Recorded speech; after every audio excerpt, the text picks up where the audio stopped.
Okay, my name is Nur Atabalkis binti Muhammad Zahar and my metric number is 272795 and today I will explain about table entities of purchase order. This is all the process who occur in purchase order. Okay, the internet entities is vendor, account unit, SESB, receiving doc, and the external of the purchase order such as lorry driver, operation employee, and the store executive. Okay, next is the table entities of cash disbursement, and the internal entity is vendor, account manager, and general manager. While the external entity in the cash disbursement is account officer, computer program, and then I think only two. Okay, that's it.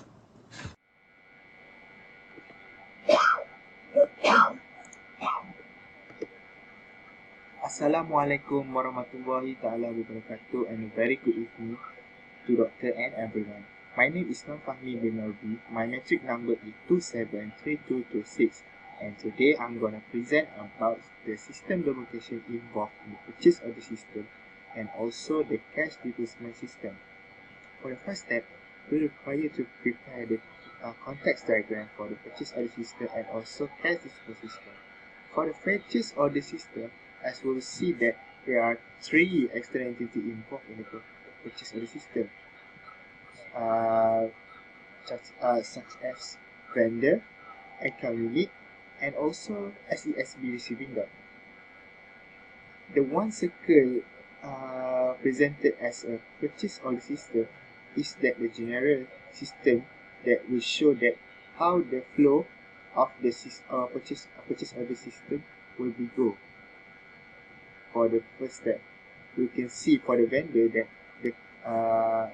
the one department will make the order and send it to the vendor with one department, and after that the vendor will deliver goods to the one department in the purchase order system, and after that the one department will send the original copy of purchase order to the account unit, and lastly SESB receiving doc will handle the receiving process and also sign the design section to the purchase order system. And then after that, for the cash disbursement system, there are also three types of external entity involved in the cash disbursement system, which is vendor, account manager, and also general manager. For the relationship between the vendor with the one department involved in the cash disbursement system are the vendor will send one invoice to remain about the payment of the goods that has been received has been purchased by the company to the one department, and after that the cash disbursement one department will send a payment voucher to the account manager for that to make a payment of the invoice, and after that they make the payment, they will send the rate of the payment slip to the one department in the cash disbursement system, and after that the payment will be received by the vendor.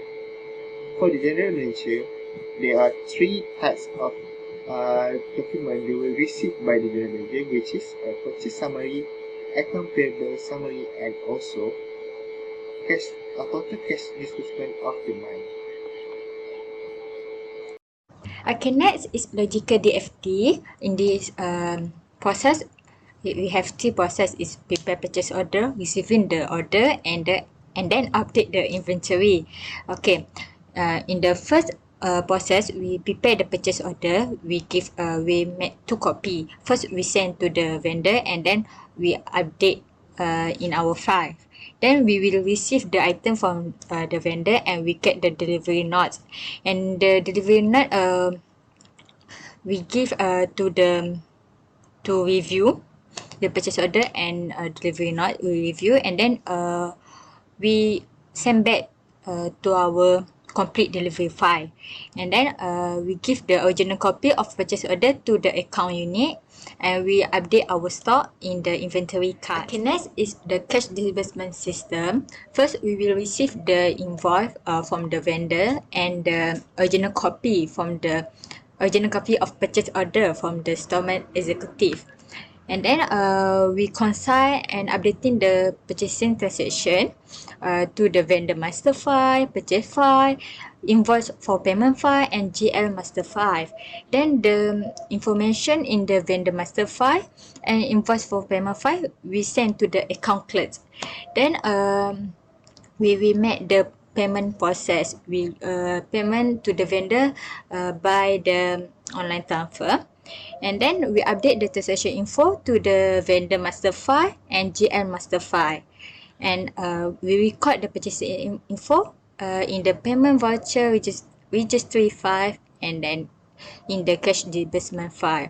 After we make the payment to vendor, we will keep in the paid invoice file the purchase order vendor invoice, payment voucher, and payment slip in the paid invoice file.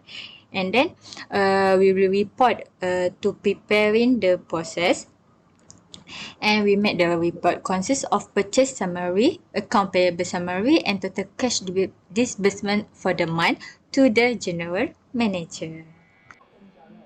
For cash disbursement system, as you will see that there are three components involved, like account officer, computer program by using the SESB accounting system, and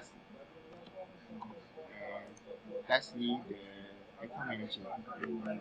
For account officer, they were processing of after receiving the invoice from the vendor to make payment to the vendor. As you will see that in this department, they were making a computerized system and sending the data like vendor invoice and also the purchase of the original to key in the data for the recording purpose by computer program. And also there were several files will be produced and will be updated, such like vendor file, purchase file, update vendor file, and also the ledger. And after that, they will open the invoice after record the transaction, and also proceed for the payment to send the account manager, and account manager will prepare the payment slip. And after that, they will prepare the purchase order, vendor invoice, payment voucher, and also payment slip. For the account manager, they will produce the payment voucher and make the process of payment by using online banking and to send it to the vendor. And after that, the account officer will prepare the report like account summary, purchase summary, and after cash department and send it to the general manager. For the last part of preparing the system documentation, we are required to prepare the project and purchase of the system and also cash disbursement system. As we'll see that for the purchase of the system, there are two departments involved, such as store executive and also operation employees. For store executive, they will mainly make the order directly to the vendor, and also the operation employees will receive the order and also verify the order based on the vendor delivery note and also purchasing order. If no problem with the goods or the goods is on good condition, they will proceed the order by preparing the purchase order and file it into the completed delivery file. And after that, the store executive will update the purchase order and also delivery into the latest inventory.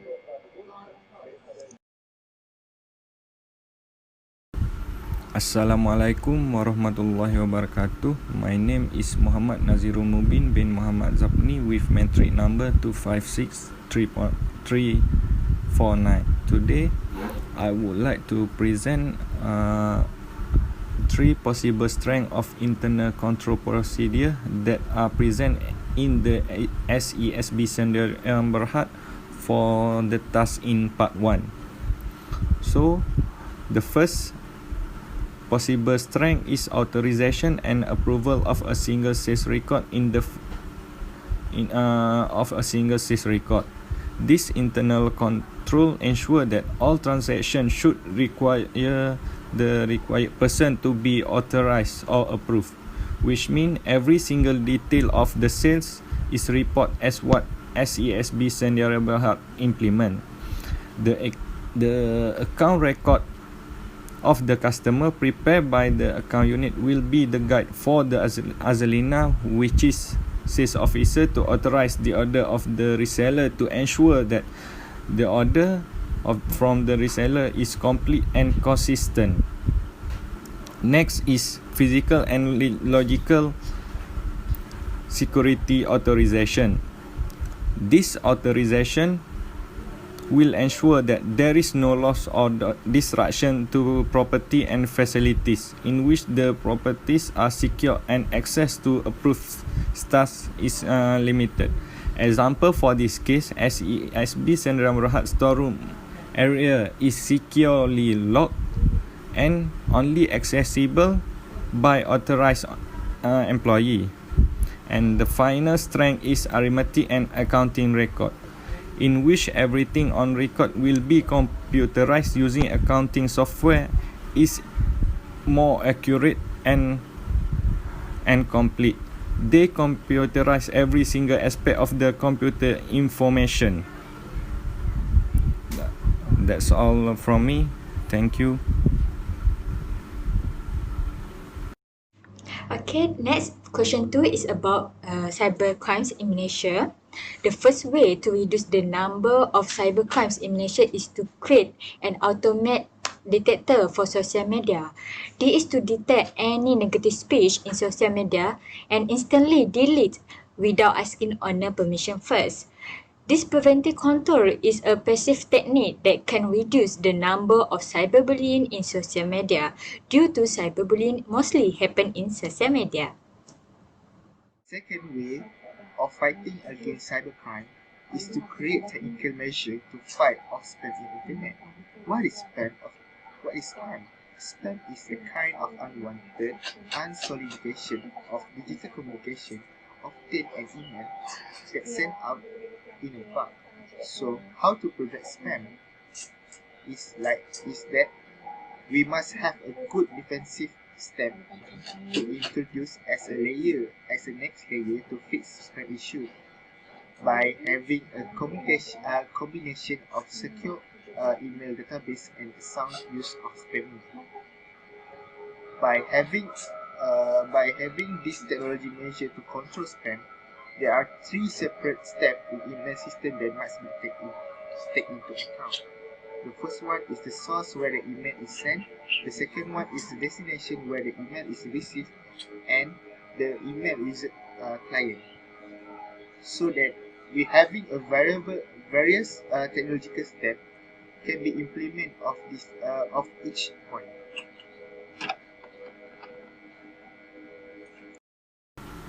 Okay, for the second part, which is the 5 ways of fighting against cybercrime, is for the third ways, which is use a strong password.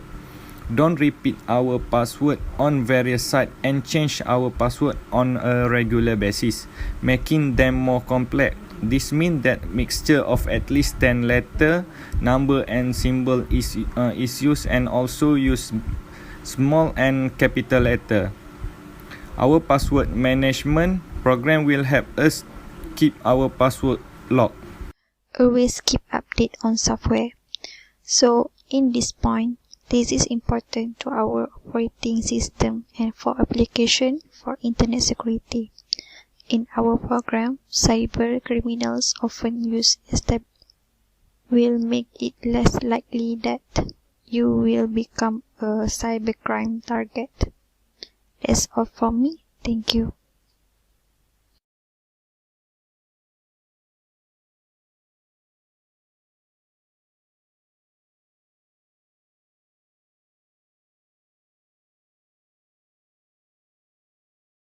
Assalamualaikum. My name is Danny Shafiq bin Muhammad Faiz Victor, metric number 273227.